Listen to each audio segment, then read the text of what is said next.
परिचय देवे मु श्री दिगंबर आचार्य राज्य कृषक साथी संघर उपदेष्टा। कौन आज अभियोग आमर अभियोग है आज्ञा आम जो 2006 मसीह आसी आज पर्यंत रहीचु प्रथम 4 वर्ष संपूर्ण मागणा रहिलु तापर 4000 वर्ष को तापर 6000 गत 3 मास है वर्ष को 18000 मात्र मिलूँ। ये महंगा जुगे आमर पिला कुटुंब धरी आम क्या 45 क्या 50 क्या 55 वर्ष है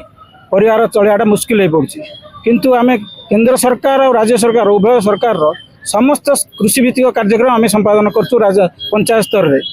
आम जिते स्तर आंदोलन करुचु सरकार पाखे बारंबार आमको भूतई दि जाऊँगी तुम केंद्रीय स्कीम रही तुम राज्य सरकार किसी करें ना तेणुक आम बर्तमान गत मार्च मसरे मुख्यमंत्री ब्रह्मपुर गस्तक्रम बेले मेमोरांडम देइथिलु से आम कथा बुझे बोली कहते पुणी आम अभियान करूँ 147 विधायक को दरखास्त देबू आम आशा करूँ आम कथा विधानसभा उठेबे एवं आम गुहारी निश्चय सरकार शुणे बोली।